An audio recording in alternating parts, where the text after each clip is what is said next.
안녕하십니까.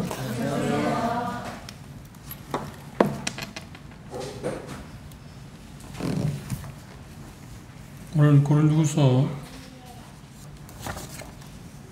11장 22절부터 12장 4절까지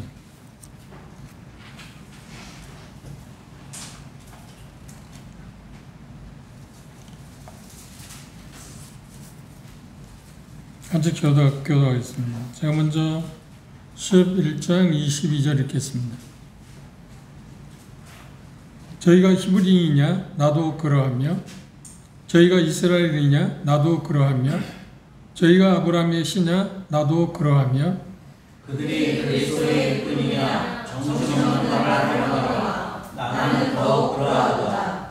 내가 수고를 넘치도록 하고 옥에 갇히기도 더 많이 하고 내도 수없이 맞고 여러 번 죽을 뻔하였으니 유대인들에게 40에 하나 감한 매를 5번 맞았으며 3번 대장으로 맞고 1번 돌로 맞고 3번 파산하고 일주일을 깊은 바다에서 지냈으며 여러 번 여행의 강의 위험과 강도의 위험과 동종의 위험과 이방인의 위험과 신의 위험과 광야의 위험과 바다의 위험과 거짓 형제 중에 위험을 당하고 또 수고하며 애쓰고 여러 번 자진하고 줄이며 목마르고 여러 번 굶고 춥고 헐벗었노라. 이 이후에 일은 고사하고 오히려 날마다 내 속에 눌리는 일이 있으니 곧 모든 교회를 위하여 염려하는 것이라.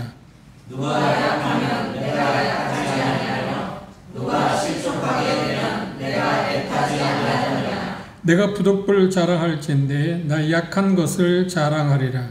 주 예수의 아버지 영원히 찬송하니 내가 거짓말 아니하는 것을 아시느니라. 다메섹에서 아레데 왕의 방백이 나를 잡으려고 다메섹 성을 지킬세 나는 광주리를 타고 들창문으로 성벽을 내려가 그 성에서 벗어나노라. 무익하나마 내가 부득불 자랑하노니 주의 환상과 계시를 말하리라.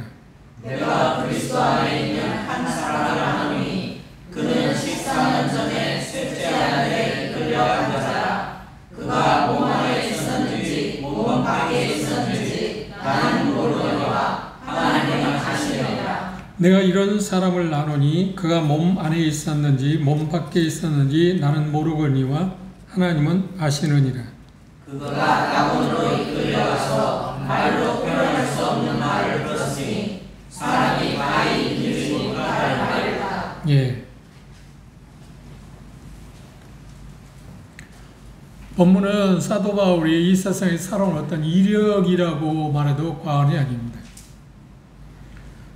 제가 이 메시지를 준비하면서 참 많은 부분에서 생각하게 하는, 특별히 바울 사도가 여러 교회 때문에 마음에 고통을 느끼고 있다는 말이 뭘 의미하는지 요즘에 와서 그런 것을 생각하게 되니까 참 주님의 마음하고는 멀리 있었던 게 아닌가 하는 그런 생각도 하고 새로운 마음을 갖게 했습니다. 읽은 본문은 바울 사도의 어떤 면에서 신임장과 관계되어 있습니다. 우리가 지난 시간에 부득불 어쩔 수 없이 자랑한다고 이야기했습니다. 그 자랑은 어리석은 것이고 그리고 그것은 합당한 것이 아니지만 그럼에도 불구하고 복음을 그리고 하나님께서 자기에게 주어진 그 복음에 대한 확실성에 대해서 보증할 수밖에 없기 때문에 보존해야 할 그 필요성 때문에 어리석고 육신적이지만 육적이라고 표현했습니다. 그리고 그리스도의 본을 따르는 것이 아님에도 불구하고 자기는 자랑할 수밖에 없다. 그런데 이 본문에서 자랑을 하고 있는데 그 자랑하는 이유가 뭐냐면 바울 사도가 진짜 사도다. 왜냐하면 우리가 공부한 것처럼 고린도 교회의 거짓 선지자들, 사도들이라고 그렇게 이야기하고 있습니다만 교사들일 수도 있습니다. 그들은 바울 사도의 그 사도의 그 문제에 대해서 반론을 제기했습니다. 그가 사도가 아니다. 사도가 아니다는 여러 가지 이유 가운데 지난 시간에 생각한 것처럼 보수를 받지 않는 걸 보니까 그가 전문가가 아니다. 그 참 이상한 말입니다. 그런데 보수를 많이 받으면 뭐라 할까요? 싹꿍이 나올 거고, 이렇게 말해도 문제 삼고 저렇게 말해도 문제 삼고. 그런데 이 본문에서 우리가 생각지 않게 바울 사도는 자기 자신이 진짜 사도라고 하는 것은 신임장을 제출하는데 뜻밖의 내용입니다. 일반적으로 사회에서 뭐 대사가 된다든지 어떤 일에 신임장을 갖게 되면 자기가 이렇게 쌓아놓은 그 좋은 것들을 근거로 해서 그런 신임장을 제출하지 않나요? 그 일반적인 일입니다. 그런데 이 본문의 바울 사도는 그 대단히 영광스러운 것들이 많은데 그런 것들을 차치하고, 물론 후반부에 딱 하나 이야기하고 있습니다만 그가 당한 전혀 예기치 못한 일들을 열거하면서 그가 진정한 사도라고 하는 이야기를 하고 있습니다. 그런데 그러기 전에 세 가지 질문을 하고 하나하나 그것에 대해서 나는 그러하다고 강조하고 있습니다. 첫 번째가 뭔가요? 여기 보면 저희가 히브리인이냐? 저희는 누군가요? 지금 누구를 말하는 거예요? 그렇지, 거짓 사도들입니다. 그들이 히브리인이라고 강조하고 있는데 나도 그렇다. 히브리인이라는 말은 뜻은 뭐냐면 건너온 사람. 아브라함이 그러니까 갈대아 우르에서 유브라데스 강을 건너서 가나안까지 왔기 때문에 그걸 보고 히브리인이다, 건너온 사람, 멀리서 건너온 사람이란 뜻을 갖고 있는 게 히브리인입니다. 그들이 히브리인이라고 하면 나도 히브리인이다. 그 다음 그들이 이스라엘이냐? 이스라엘이라는 말은 이삭의 둘째 아들인 야곱이 하나님으로부터 약복방 나루에서 씨름해서 이긴 것, 하나님의 산사와 싸워서 이길 수 있는 건 아닙니다. 그런데 여하튼 내용은 그렇게 나와 있습니다. 그래서 얻어진 일이 뭐냐면 이스라엘, 하나님에 의해서 다스림을 받는 사람이다. 지금 우리 지구촌에 있는 이스라엘이 존재하고 있습니다. 그 이스라엘은 하나님에 의해서 다스림을 받는 사람이라는 뜻입니다. 유일한 민족입니다. 이 말은 뭐냐, 선민이라는 의미도 들어있습니다. 선민. 제가 뜻밖의 어떤 분이 그 카톡을 보내와가지고 몇몇 분에게 보내드린 게 있는데, 미국에 지금 그것만 전문적으로 아마 연구하는 사람들 같아요. 지금 현재 이스라엘이 일어나고 있는 일들을 보면 우리가, 저도 그 내용을 보기 전까지는 그 이스라엘이 너무 지나친 거 아닌가? 그렇죠. 팔레스타인에 대해서 공격하고 수많은 사람을 죽이는 모습 보면 인간적인 면에서 볼 때는 대단히 심하다. 저건 아닌데 하는 그런 생각을 갖기도 해. 뉴스 볼 때. 제가 그런 마음을 갖고 있을 뿐만 아니라 국제적으로 이스라엘에 대해서 지탄하고 있습니다. 그렇죠?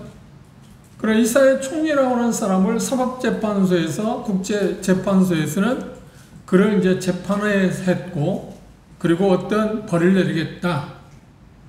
모든 국가에서는 이스라엘에 대해서 대단히 적대감을 갖고 있습니다. 그렇죠? 이유가 뭐냐면 남의 나라를 침범해서 차지하려고 한다. 그런데 제게 주어진 그 미국의 그분이 연구한 것에 하면 이건 말도 안 되는 이야기다. 왜 말도 안 되는 이야기냐면 자기 땅을 하나님께서 주신 땅, 그렇죠? 하나님이 주신 땅인가요? 하나님이 주신 땅을 자기들이, 이스라엘 백성들이 죄를 지음으로 빼앗겼다가 때가 되면 하나님께서는 그들에게 그 땅을 주셨습니다. 그러면 그 땅의 주인은 누구인가요? 이스라엘 아닌가요? 그러니까 이스라엘 자기 땅을 차지하기 위해서 전쟁하는 일에 대해서 누가 그걸 갖고 시비하느냐? 그런데 도의적으로 인간적인 면에서 볼 때 그 문제가 됩니다. 그런데 하나님께서 주신 권한, 그 권위를 받고 그 일을 하고 있는데 그것에 대해서 세계는 계속해서 적대감을 갖고 있다. 그래서 그분 이야기는 뭐냐면 지금 끝에 와 있다. 끝에 와 있다. 하는 이야기를 했습니다. 그게 제가 전부 공감할 수 있는 것은 아닙니다. 그러나 그 이야기를, 그 내용을 보고, 아, 내 생각이 좀 틀렸구나. 잘못 생각했다. 인간의 이야기. 그래, 휴머니즘이라고 하죠. 휴머니즘에 한다면 그들이 지나친 모습이지만 하나님의 예언의 달력에 한다면 그건 절대 지나친 게 아니겠구나. 그렇죠? 나중에 적그리스도에서 이스라엘이 세상을 지배하게 하려고 하는 그런 신호들이 보여줄 때 어떤가요? 그들은 사정없이 사람을 죽이지 않나요?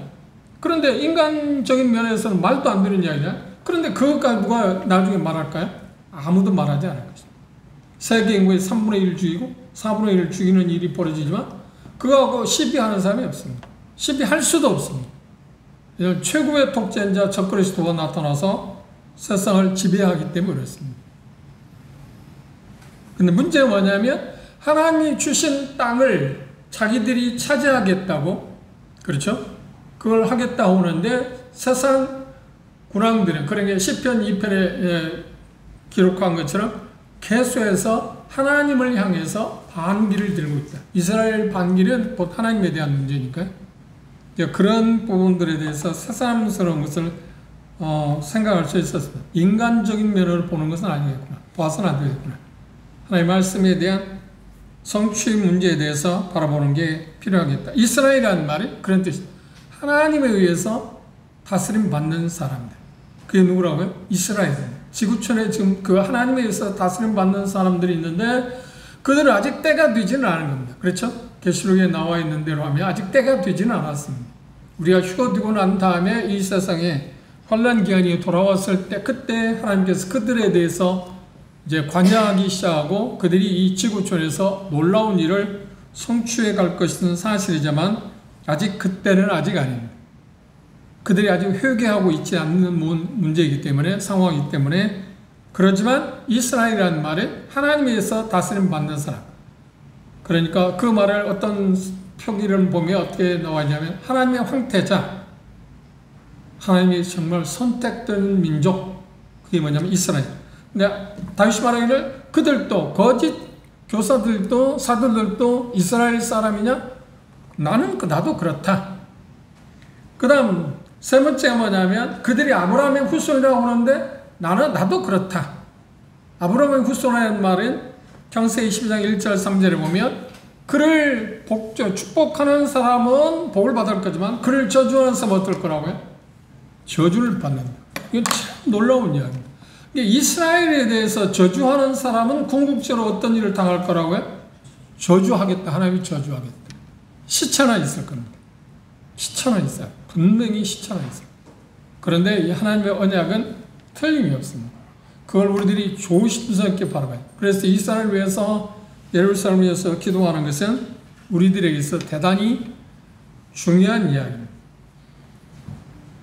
그것에 대해서 이야기하고 나서 지금 바울 사도는 자기가 진짜 하나님의 사도라고 사도의 신장을 이야기하고 있는데 그 중에 첫 번째를 뭘로 이야기하고 있냐면 고난받은 것을 사도의 신장으로 이야기해요. 왜 그럴까요? 이상하지 않나요? 모두에서 말씀드린 것처럼 어떤 신장을 이야기하면 자기가 세운 어떤 획득한 어떤 공로, 대단한 명예, 어떤 신분들, 그걸 갖고 내가 이런 사람이라고 말하는데 바울 사도는 전혀 예상외로 자기가 고난받은 것을 통해서 내가 사도라고 해요. 진짜 사도. 이유가 뭘까요? 여러 가지 이유가 있는데 지금 상황으로 본다면, 문맥을 통해서 본다면 그 당시 거짓 사도들은 고난을 받은 일이 있나요? 아니요. 고난을 받은 일이 없어요. 그들은 영광을 누렸어요. 그들은 그런 것들을 누리고 있는데 나는 고난을 받았다. 그런데 고난 받은 내용에 대해서 여러 가지 여기 이야기해서 그걸 생각하려면 많은 시간이 필요할 것인데 이 심장은 세상 기준으로 볼 때 대단히 비이성적입니다. 인간적이지 못합니다. 그런데 하나님의 참 사랑이라고 하는 참 사도라고 하는 표식이라고 바울사도는 자기 자신의 사도의 신장을 이렇게 말하고 있습니다. 그런데 이 말 가운데서 그 내용을 한번 보십시오. 23절 보십시오. 저희가 그리스도의 일꾼이냐? 저희는 누굽니까? 그렇죠. 지금은 고린도 교회를 혼잡하게 하고 문제를 이야기시키고 있는 거짓 사도들입니다. 근데 그리스도의 일꾼이냐? 정신없는 말한다. 다시는 한 말 미친 소리다. 대단히 극단적인 얘기입니다.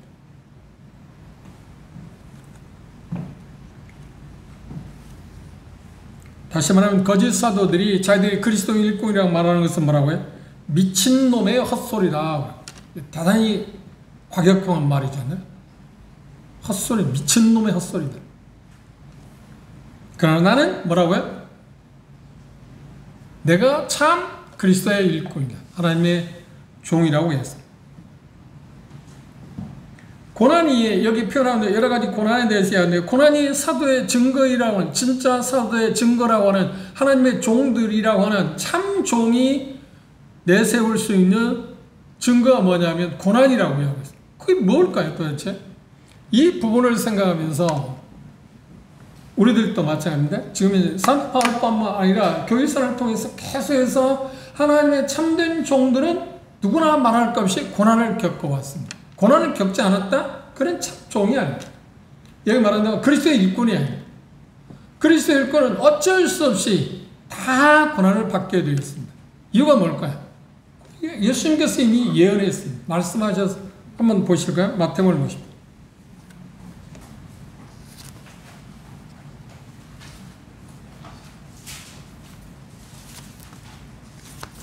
10장입니다.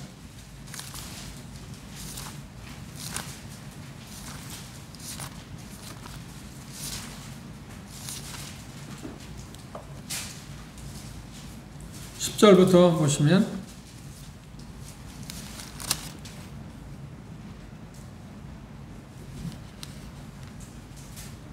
마태복음 10장 10절부터 보십시오. 함께 읽을까요? 시작.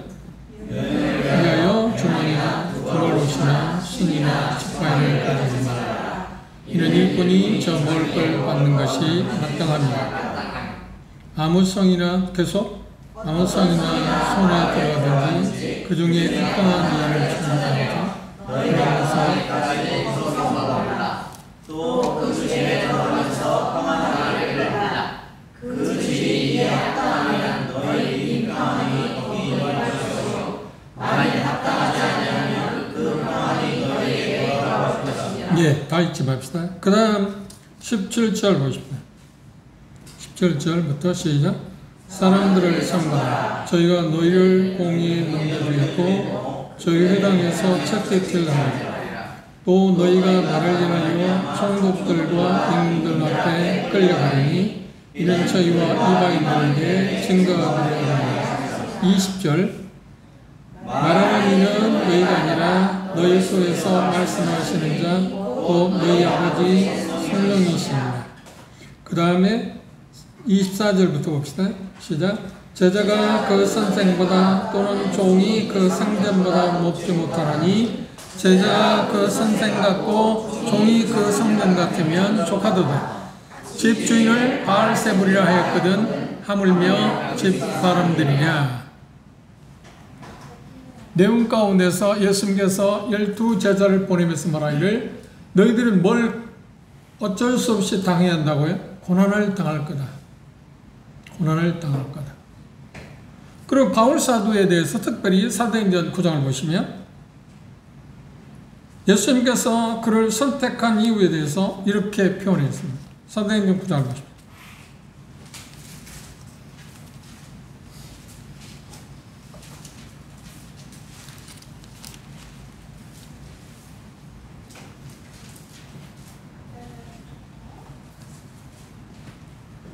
(15절) 읽어봅시다. 15절 함께 봅시다. 시작. 내 중에 앉은 사람들이 9장 사도행전 9장 15절 사도행전 9장 15절 시작. 주께서 가라사대 가라 이 사람은 내 이름을 이방인과 임금들과 이스라엘 자손들 앞에 전하기 위하여 택한 나의 그릇이라. 그가 내 이름을 위하여 해를 얼마나 받아야 할 것을 내가 그에게 보이리라. 하나님이 보낸 종의 특징이 뭐냐면 고난이다. 그리고 바울 사도에 대해서 특별히 고난에 대해서 말했어요. 그러니까 하나님의 참 종들의 가장 두드러진 신임장이 있다면 고난이다. 그런데 한번 생각해 보세요. 오늘날 세상에서 하나님의 참 종들이 고난을 받아야 한다고 생각하는 사람이 있나요? 그렇게 생각하지 않습니다. 대우받아야 한다고 생각해요. 이게 지금 심각한 문제입니다. 일부러 고난을 받아야 한다는 말이 아닙니다. 일부러 어려움을 자처해야 한다는 말이 아닙니다. 디모데후서에서도 무릇 그리스도 예수에서 경건하게 살고자 하는 자는 뭘 받을 거라고요? 핍박을 받는다. 그러니까 우리 삶 가운데서 그리스도인으로서 지금 삶을 살아가는데 어떤 고난이 없다고 하는 말은 뭘 말하는 거야? 내가 합당한 주님 앞에서 합당한 삶이 살지 못하고 있다는 하나의 증표일 수도 있습니다. 전부는 아닙니다. 전부는 아닙니다. 어떤 때는 좋을 때도 있고 나쁠 때도 있죠. 바울 사도로서 매일 고난 받는 건 아니잖아요. 그렇죠? 그러나 전반적으로 볼 때 고난이 그의 삶이었어요. 대우받는 것 봐. 그리고 말년에 디모데후서 4장에 보면 순교를 앞두고 어떻게 하냐? 아시아에 있는, 아시아라고 하는 말은 그 당시 에베소입니다. 에베소 지역의 모든 성도들이 등을 돌렸다. 그리고 자기와 함께하는 사람이 소수에 불과하다. 지금 고린도 교회도 마찬가지나요?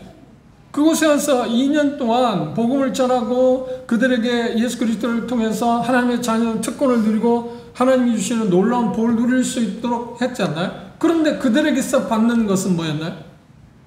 비난과 고난밖에 없죠. 이게 대우받을 어떤 분이 그런 표현에서 제가 정확히 말하면 루터가 그런 말을 했는지 모르지만 어떤 그런 말을 했습니다. 하나님을 섬기면서 하나님 앞에서 참된 종으로 살아가기를 원한다고 하면 각오해야 할 게 하나 있다. 뭘까요? 고난이다. 고난이다. 그런데 우리 의식은 하나님을 잘 섬기면 고난을 받지 않을 거라고 착각하고 있다는 말입니다. 그리고 현 세대는 더 그렇습니다. 현 세대. 하나님 앞에서 참 종들은 어떤다고요? 고난을 받지 않는다. 영광을 누릴 수 있다. 그게 단면일 수 있습니다만 우리가 보는 종교인들 보십시오. 특별히 대형교회를 보십시오. 그들은 고난 당하는 거 있는가? 대우받고 살지 않아요. 물론 그분들도 초기에는 어려움을 겪었을 수도 있을 수 있습니다. 그런데 그게 계속되고 있잖아요.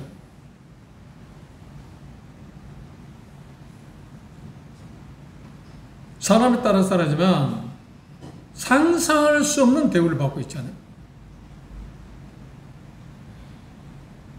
좀 이상하지 않나요? 바울 사도가 뭘 잘못해서 이런 고난을 받아야 할까요? 그러면 왜 영광을 못 누릴까요? 형제 자매들부터 왜 그런 대우를 받지 못할까요? 존경받고 떠받침을 받아야 할 사람이잖아요. 그런데 왜 이렇게 무시받고 멸시받고 천대받고 상상할 수 없는 그런 고난을 받았을까요? 여기 내용을 보면 상상할 수 없는 일이잖아요. 맞는 것도 수없이 맞고 강도 위험도 나오고 심지어 누스다라에서는 돌에 맞아서 죽었다고 생각해서 경제 자매들 가서 보니까 살아가 목숨이 붙어있어 다시 살아나와서 선교 일을 한다든지 그런 일이 비일비재한데 계속해서 복음을 전하는데 고난만 닥쳤어. 그런데 그것이 바울 사도는 말하기를 내가 참 사도의 신자이다. 왜요? 그렇죠. 주님께서 말씀하셨잖아요. 나를 섬기려면 그것이 나타나는 가장 두드러진 표시가 뭐냐면 고난이 있다. 고난이 있다. 우리가 삶을 살면서 고난을 당할 때 우리는 어떤 마음을 가져야 기뻐해야 합니다. 왜 기뻐해야 하냐? 이게 주님을 섬기는 사람, 주님을 따르는 사람들이 당연히 받아야 할 일이라 생각하기 때문에. 그런데 우리 인간적으로 그렇게 생각지 않잖아요. 모든 게 잘 되고 대우받고 그래야 한다고 생각하지 않나요?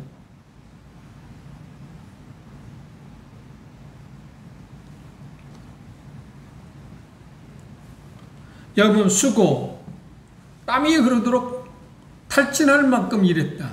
그게 뭐냐면 장막 만드는 일을 했습니다. 옥에 갇히는 일, 사도행 16장에 특별히 빌보 감옥에 갇혔던 일 있잖아요. 그때 말할 수 없는 고초를 당했습니다. 수 없는 매질, 아마 빌보 감옥에서 맞았겠죠. 사도행전을 우리 공부했으니까 수많은 일들을 당했습니다. 죽을 뻔한 일, 유스드라에서 돌에 맞아서 그 외에도 말할 수 없는 일이 있어요. 그리고 태장으로 맞았다. 그건 로마 사람들이 행하는 가장 극악한 형벌 가운데 하나입니다. 이스라엘 사람에게는 39번, 40에 하나 모자란 데까지 그건 맞을 수 있는 거지만 태장으로 맞는 것은 로마 사람들이 행하는 형벌입니다. 사람이 견딜 수 있는 최악의 형벌. 이유는 뭔가요? 뭐 불법했나요? 다른 사람 해쳤나요? 아니야. 단순히 복음을 전한다는 거예요.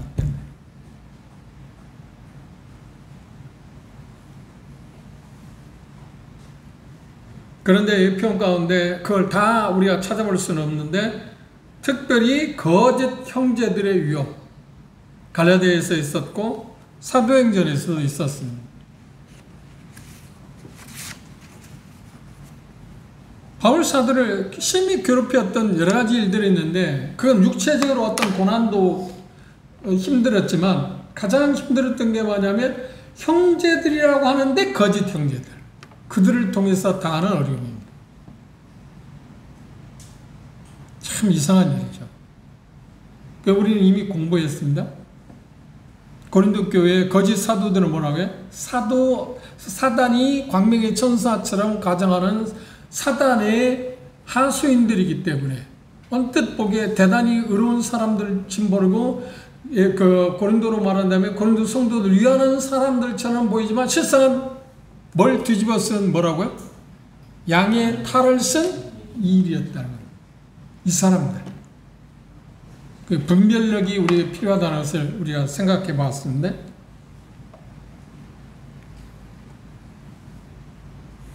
그래서 결국은 바울 사도와 이런 수많은 고난을 열거하면서 내가 참 사도라.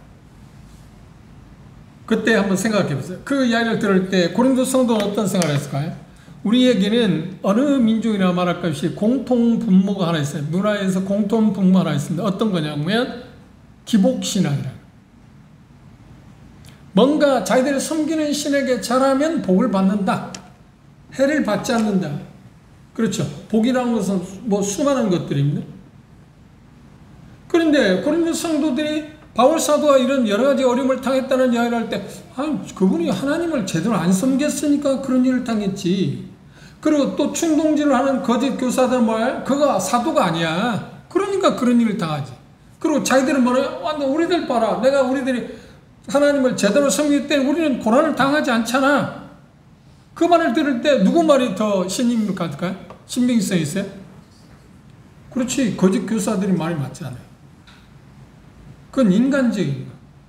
모든 종교의 공통점이 그것인 거예요.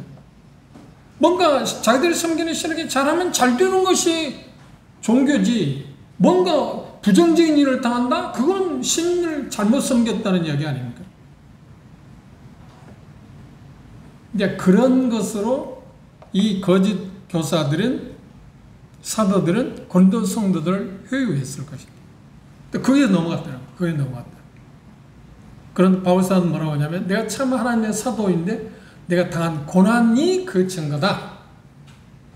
그리고 예수님께서 하나님을 섬기는, 나를 섬기게 될 때 당연히 받아야 할 하나의 일종의 분깃이라고 생각했습니다. 그런데 그게 결론인가요? 그게 끝인가요? 아니야. 그것을 다음 시간에 생각합니다. 하나님께서 우리에게 고난을 허락하시는 이유에 대해 이야기하는데 그것에 따라서 뭐라고 하냐? 보상이 있다고 이야기하고 있어요. 이게 끝이 아니에요. 이 세상의 끝이라고 하면 불행한 사람인 거 아닌가요? 이 세상 끝이 아니에요. 그에 대해서 하나님께서는 상상할 수 없는 상을 주실 것입니다. 두 번째, 그래서 그 부분의 첫 번째, 고난이 사도의 심장이라는 모습을 통해서 우리가 고난받는 것을 기뻐할 줄 아는 것. 그리고 하나님의 참 섬기게 될 때 고난은 자연스럽게 따라온다고 하는 그 당위성을 우리가 갖는 그 믿음이 필요합니다. 그래도 우리들도 계속해서 유혹을 받지 않나요? 하나님을 잘 섬기면 어려움이 없어야 해. 그건 신앙이야. 사도의 심장에 대해서 28절, 29절 보십시오. 이 부분에 대해서 제가 도전을 받은 부분입니다. 28절, 이 의의 일은 고사하오. 그러면 지금 이 의의 일은 말하는 거예요. 지금 고난받은 거 그건 말고 뭐라겠나요? 오히려 날마다 내 속에 눌리는 일이 있는데, 고통받는 일이 있는데 그게 뭐라고요? 곧 모든 교회를 위하여 염려하는 것이라. 누가 약하면 내가 약하지 아니하며 누가 실족하게 되면 내가 애타하지 않더냐. 다른 형제 자매들, 어떤 지역교회 어림을 보게 될 때 고통을 느꼈다. 제가 도전을 받은 겁니다. 저는 이 부분에 대해서 그렇게 심각하게 생각하지 않았습니다. 마치 강 건너 불 구경하는 사람처럼. 아, 그건 그 지역교회 일이야. 나하고는 지금 상관없잖아. 그렇지 않나요?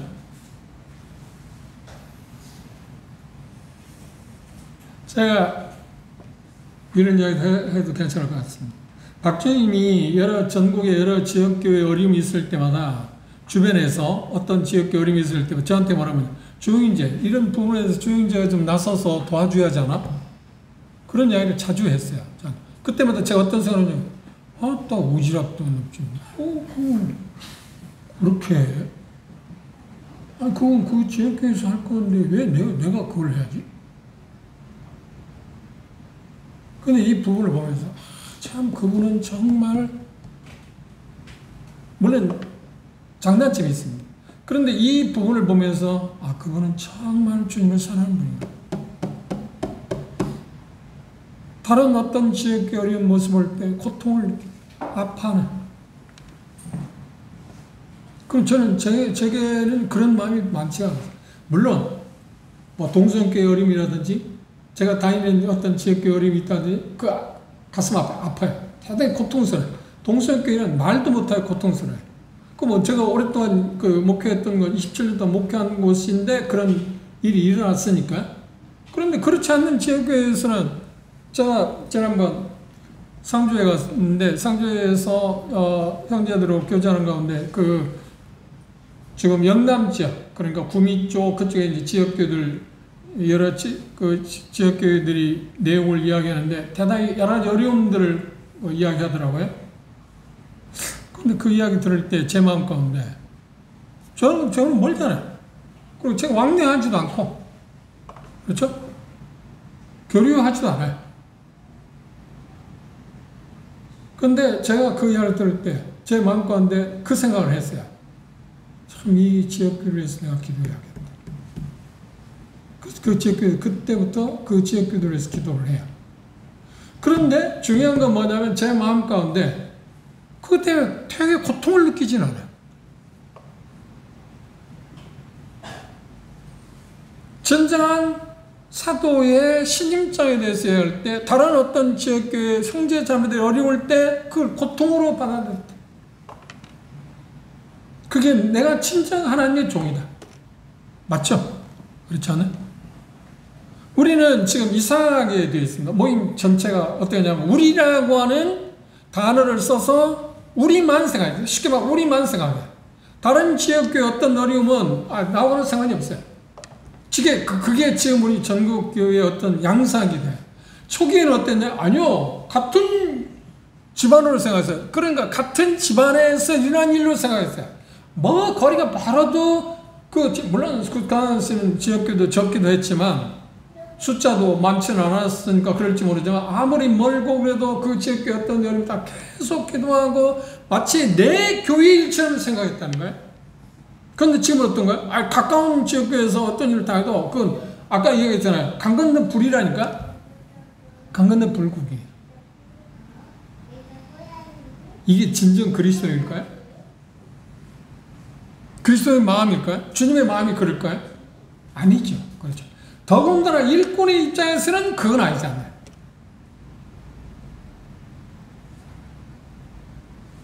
여기 표현 가운데 내가 진정 사도라고 하는 사도의 신 입장에서 공감의 능력에 대해서 했어요.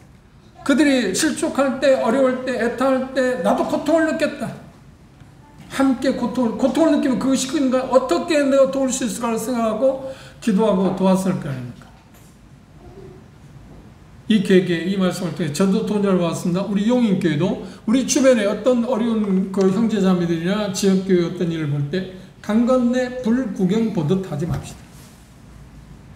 이건 주님 앞에서 아름다운 모습이에요. 주님을 섬기는 사람의 모습은 표식은 그거 아니지 않나요? 그렇죠?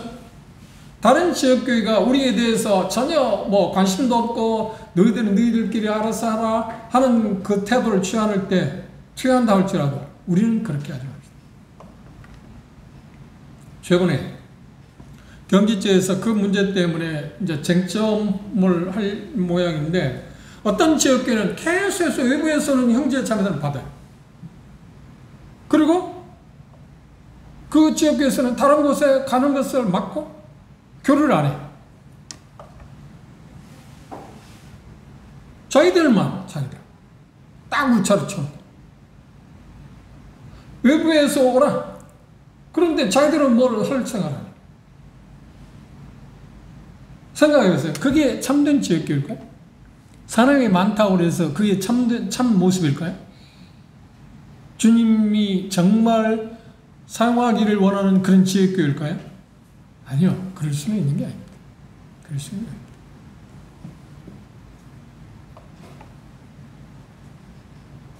공감. 그렇죠? 다른 어떤 형제자매 어려울 때 고통을 느끼고 이 표현 가운데 바울사는 그렇게 얘기하지 않나요? 내 속에 눌리는 일이 있는데 곧 모든 교회를 위하여 염려하는 거다. 누가 약하면 내가 약하지 아니하며 누가 실족하게 되면 내가 애타하지 않다냐. 내 마음이 그렇다. 내 마음이 그렇다. 여러분도 그렇겠지만 제가 용인교회 여러 형제 자매들을 위해서 기도하고 있습니다. 특별히 여러 형제 자매들 가정을 위해서 기도하면서 어려운 사람들, 아직 모임에 지금 적응을 못하거나 오랫동안 나오지 않은 요셉 형제 가정이라든지 그리고 특히 장애를 갖고 있는 네 분이 있지 않나요? 그 가정들 그리고 여러 가지 지금 어떤 어려움을 겪고 있는 분들 있잖아요. 그분들을 위해서 매일 제가 기도를 합니다. 하나님 앞에. 그런데 기도하는 거하고 같이 공감하는 것은 좀 다를 수 있지 않나요? 기도하는 것으로 끝나면 안 되지 않나요? 뭔가 나누는 게 있어야 할 거 아닙니까? 바울사도는 자기를 내어주었습니다. 그 형제 자매들을 위해서. 그래서 실질적으로 지금 뭔가 고린도 교회에 어려움이 있지만 이미 자기는 지금 어디에 있어요? 고린도 교회에서 떠나온 지 오래됐어요. 그런데 고린도 교회에 문제가 있다는 말을 듣고 지금 자기는 최선을 다해서 회개하도록 주 앞에서 합당한 교회가 되기 위해서 지금 서신도 쓰고 4차례에 걸쳐서 계속 지금 이야기하고 있지 않나요? 그게 자기가 하나님이 보낸 참사도 그 맞는 거죠. 그렇죠. 정말 형제 자매들을 사랑하는 교회를 사랑하는 사람이 하나님을 보낸 하나님의 종 아닌가요? 그런데 반대로 고린도를 어렵게 하고 있는 혼잡하게 하는 거짓 교사들 동안 아니요 사랑한 게 아니야 실상 이야기했잖아요. 지금 그들을 통해서 뭐라고요? 착취하고 협박하고 종살이 시키려고 하고 잡아먹고 뭐 사로잡거나 교만하고 빠매를 치고 그런 형태를 취했잖아요. 전혀 공감하지 않습니다. 그 내용을 듣게 될 때 고린도 성도들 어떨까요? 아, 참 우리가 속아도 정말 속았구나. 해도 너무 했구나.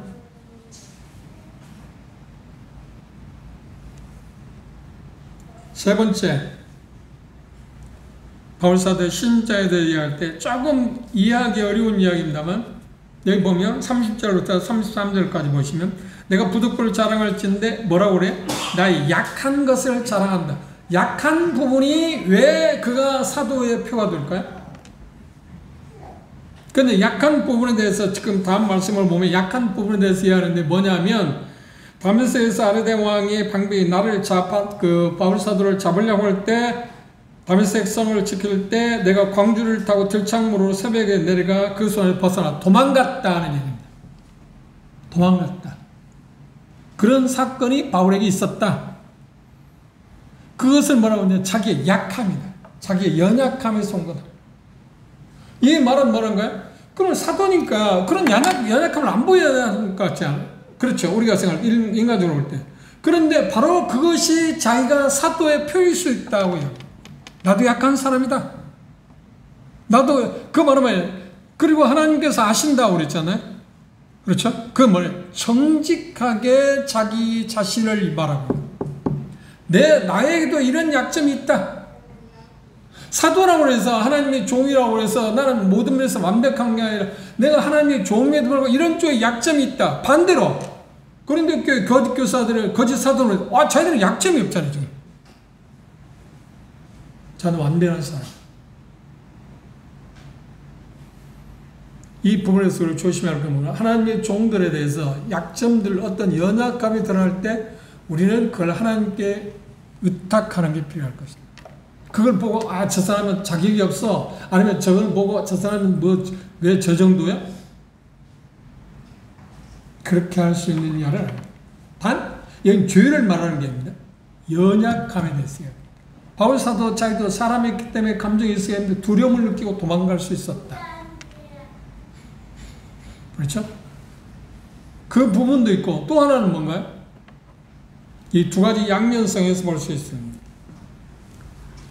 이게 피할 때 올 때 어떤 지혜일 수도 있지 않나요? 그런데 이 부분에 바울 사도 뭐라고 하냐면 그건 자기의 약함 가운데 온 거다. 연약함에서 온 거다. 이 이야기를 했던 이유가 뭘까요? 배경을 보면 고린도 교회에서 거짓 사도들 말하는 거예요. 자기들은 대단히 똑똑하고 또 똑똑할 뿐만 아니라 자기들은 연약함이 없는 사람, 부족함이 없는 사람을 자처했습니다. 그리고 바울 사도를 계속 공격했잖아요. 공격할 때 가장 크게 공격한 게 육신적으로 볼 때 형편없는 사람, 말도 잘못한다, 뭐 여러 가지 약점을 갖고 있잖아요. 연약함에 계속 공격했잖아요. 그런데 바울 사도는 오히려 이 자기 사실을 이야기하면서 내게 이런 연약함이 있었다.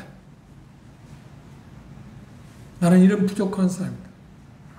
나도 두려워서 도망가기도 했다.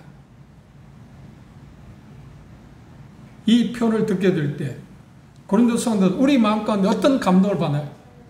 바울 사도 그런 사람이야? 그 생각보다 어떻게 정말 그래. 하나님의 종도 그럴 수 있지.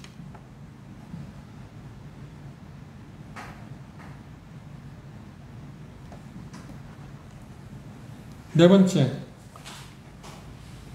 그래서 다음에 나오는 12장 1절에서 4절까지 초자연적인 경험에 대해서 언급을 했습니다.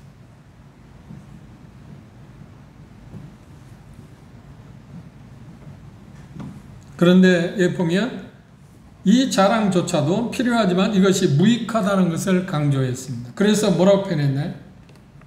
12장 1절은 무익하나마 이것도 무익한 거다. 전에 공부했잖아요. 자랑은 뭐예요? 무익하고 육신적이다. 육적이고 세 번째로 뭐예요? 그리스도를 닮은 것. 그리스도의 모습을 우리가 따라가는 것은 아니다. 그럼에도 불구하고 내가 어쩔 수 없이 자랑한다고 얘기했잖아요. 그런데 삼층천에 천국에 다녀온 이야기를 할 때 이건 무익한 거다. 그럼에도 불구하고 내가 어쩔 수 없이 이야기한다. 필요에 의해서 필요하다는 거예요. 고린도 교회 유익을 위해서. 그리고 지금 13년 전에 경험한 것에 대해서 13년이 흐른 지금에 와서 딱 한 번 이야기, 딱 한 번. 만일의 경우 이런 이야기를, 이런 경험했으면 우리 중에 어떤 사람이 있어요? 하늘 천국 갔다 온 사람 많잖아요. 사이비. 그 사람은 밥 먹듯 하잖아요. 근데 바울사도는 이걸 얼마나 많이 했겠습니까? 그럼 딱 한 번 한 거야. 지금 13년 전에 당한 일을 이제까지 한 번도 말하지 않고 이 고린도 교회에서 지금 이야기하고 있습니다. 그런데 내용을 잘 보시면 의미 있습니다. 내용을 잘 보시면 뭐라고 이야기하나 계속 보실까요? 자, 12장 2절에 무익하나 내가 부득불 자랑하노니 주의 환상과 계시를 말할 내가 그리스도 안에 있는 한 사람을 아노니. 지금 누구예요? 3인칭을 썼습니다. 나 자신이라고 말하지 않고 한 사람, 누군가를 지금 이야기해요. 그 누군가는 누군가요? 한 사람은 누군가요? 그렇죠. 바울사 자신입니다. 그런데 자신을 말할 때 내가라고 말하지 않고 한 사람을 내가 안다. 그런데 14년 전에 그가 셋째 이끌려 간다.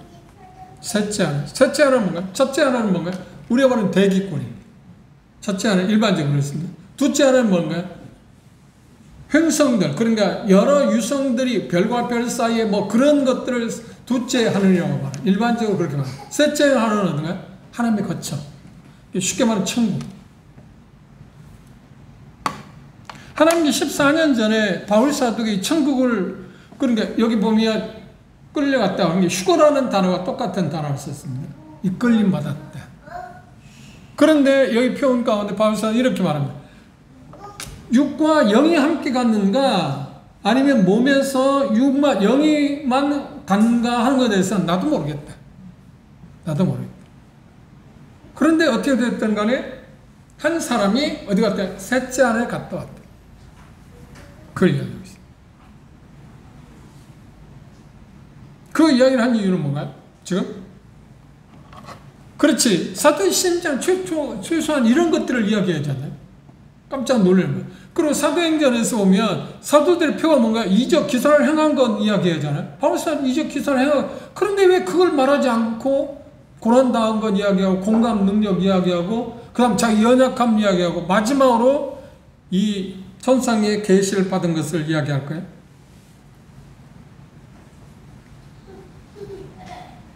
그것이 다소나마 고린도 성도들이 유익이 될 거라고는 생각 때문에 했어요.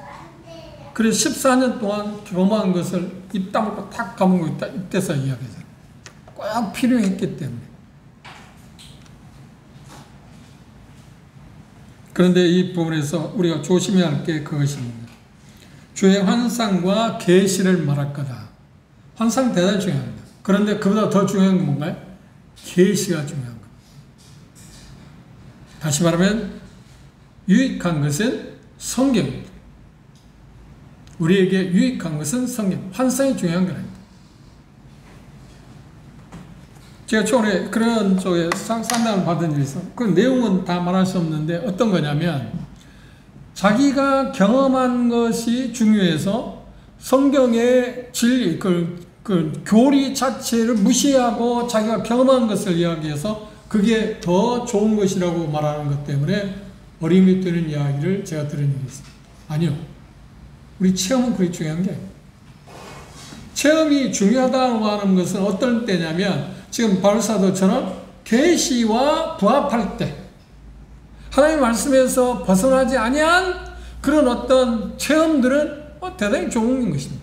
그런데 까딱 잘못하면 체험을 하나님의 말씀보다도 더 중요시 여기면 심각한 문제가 옵니다. 까딱 잘못하면 거기서 나타나는 현상들이 뭐냐면 교회사적으로 완전 성화주의자들. 까딱 잘못하면. 그렇죠? 잘못 오해하게 됩니다. 갈라디아서 2장 20절 잘 하잖아요. 갈라디아서 2장 20절 한번 노래해 볼까요? 갈라디아서 2장 20절 시작. 내가 그리스도와 함께 십자가에 못 박혔나니 그 다음 이제는 내가 산 것이 아니요 내 안에 그리스도께서 사신 것. 그러면 그 말씀을 생각하면 나는 죽었잖아요. 그러면 나는 있어요 없어요? 나는 없고 누가 있어요? 예수 그리스도밖에 없어. 그럼 내가 어떤 행동을 하면 누가 지금 하는 건가요? 그렇게 오해하면 문제라는 거야. 그렇죠? 자기가 하는 게 모두 예수님이 하셨다는 거야. 왜? 나는 죽었으니까. 내 안에 계신 분이 그리스도니까. 언뜻 들을 때 대단히 신비적이지 않아요? 그런데 하나님 말씀이 뭐라는 거야? 아니야, 육신이 있어요. 그렇죠? 이렇게 그 하나님 말씀을 왜곡해서 어떤 체험을 중시하다 보니까 까딱 잘못하면 그렇게 넘어갈 수 있다 말입니다. 참 대단히 좋은 것입니다. 그런데 진리의 말씀에서 벗어나는 것을 우리는 무시해버려야 합니다. 가장 중요한 건 뭔가? 계시. 가장 유익한 것은 하나님의 말씀입니다. 왜요? 디모데후서 3장 16절에 모든 성경은 하나님의 감동으로 된 것으로 교훈과 책망과 바람과 의를 교육하기에 유익한데 17절은 뭐냐면 이는 하나님의 사람을 온전케 하고 두 번째 선한 일을 행하기에 구비시키는 일을 한다. 뭐가? 하나님의 말씀이 하나님의 말씀만. 사도행 20장 보십시오. 이건 대단히 중요한 부분입니다. 바울 사도는 지금 그 이야기를 하고 있지만 환상 계시를 말하고 있지만 사도행 20장에 보면 이렇게 이야기하고 있습니다.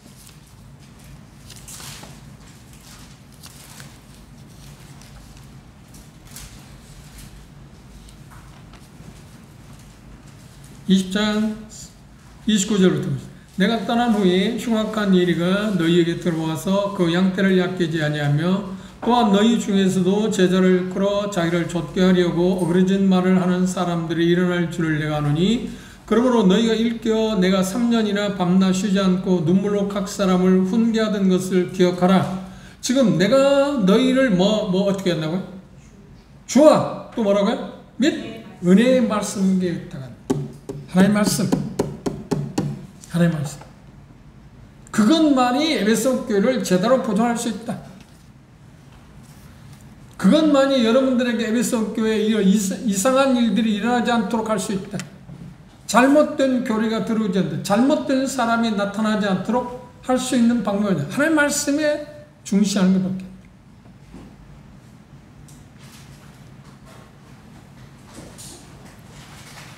환상이나 성경 밖에 어떤 계시가 아니라 바울 사도는 여기에서 이야기 나오고 있지만 중요한 게 뭐라고요? 은혜의 말씀께 맡겼어요.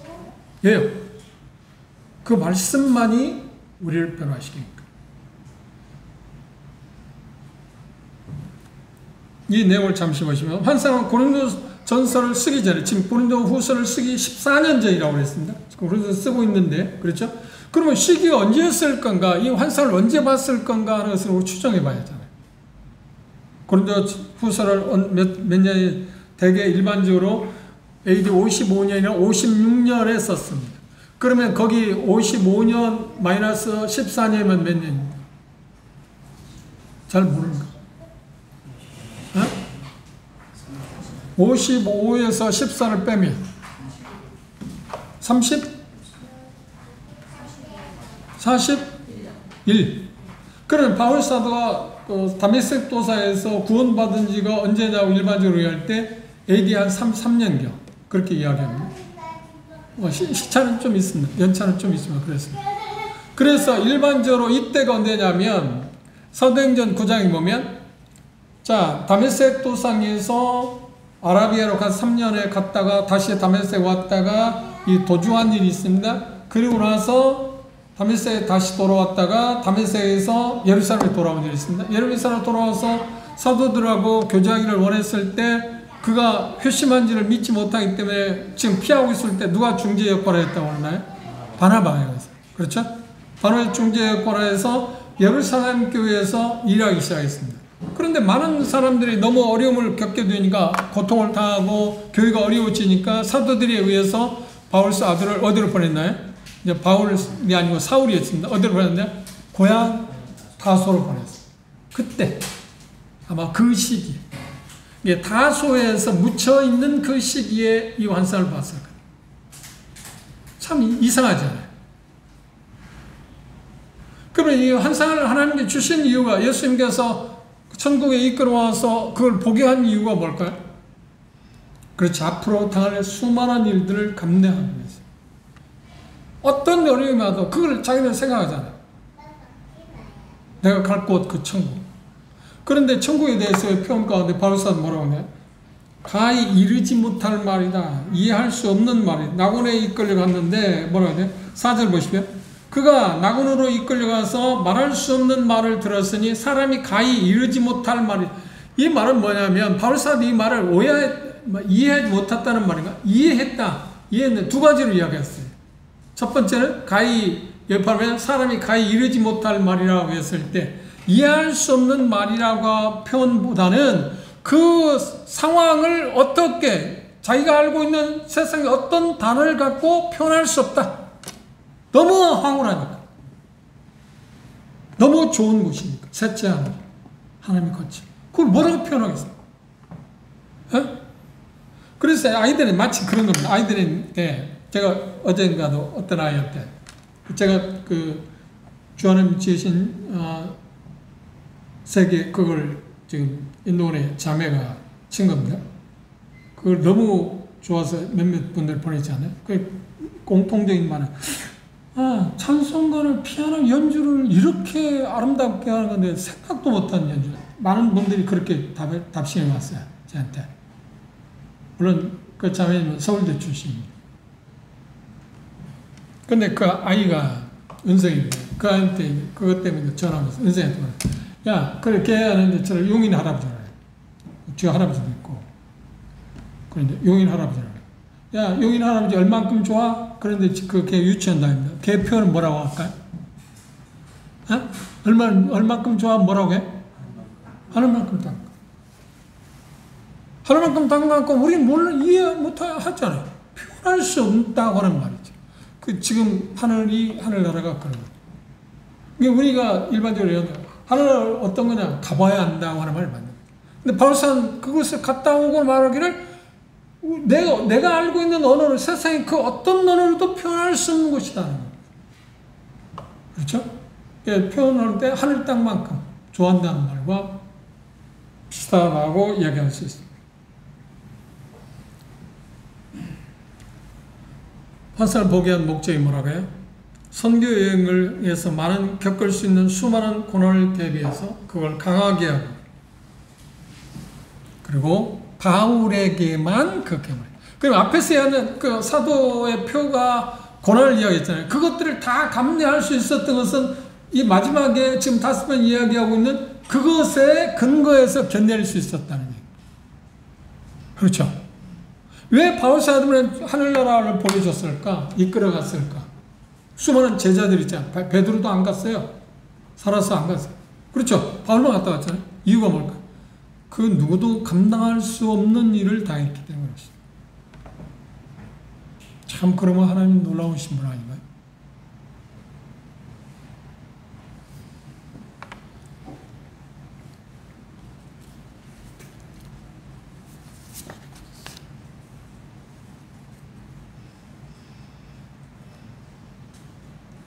그래서 그분은 천국은 다녀온 후에 상상할 수 없는 무자비한 고난을 감내할 수.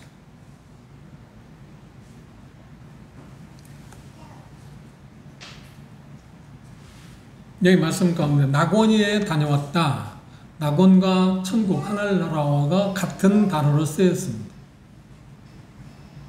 그런데 좀 그 견해를 달리하는 사람이 있습니다. 지금 낙원은 비어있다. 그렇죠? 지금 낙원은 비어있다. 그런데 여기 표현에서는 낙원과 천국을 같은 용도로 썼다고 하는 거예요. 문맥이 그걸 결정합니다. 결론적으로 하나님의 참 종의 표시가 뭐라고요?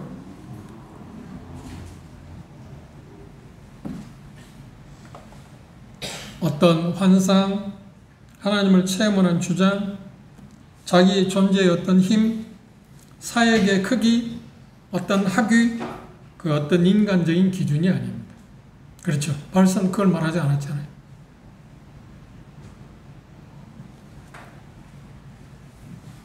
바울사의 모습에서 우리가 볼 수 있는 것은 혹독한 이 세상에 나가서 영적 전쟁에서 고난을 당하는 것입니다. 그리고 두 번째 뭐였나요? 사랑하는 성도들을 위해서 염려하고 어려움을 당하는 교회를 위해서 고통을 느끼는, 그리고 그것에 관심을 기울이는, 그리고 또 하나는 뭐였는가요? 자기의 연약함에 대해서 감추지 않는 것. 그리고 하나님 말씀에 기록된 초자연 계시를 얼마나 정확히 다루느냐. 디모데후서 2장 15절인 것처럼 네가 진리의 말씀을 옳게 분별해라. 그래야만 부끄러울 것이 없는 자로 하나님께 드릴 수 있다. 그리고 그걸 위해서 힘써라. 바울처럼 이런 사람들이 이 세상에서 고난과 굴욕을 인내하며 견뎌낼 수 있습니다. 고린도서 4장을 한 번씩 마칩시다.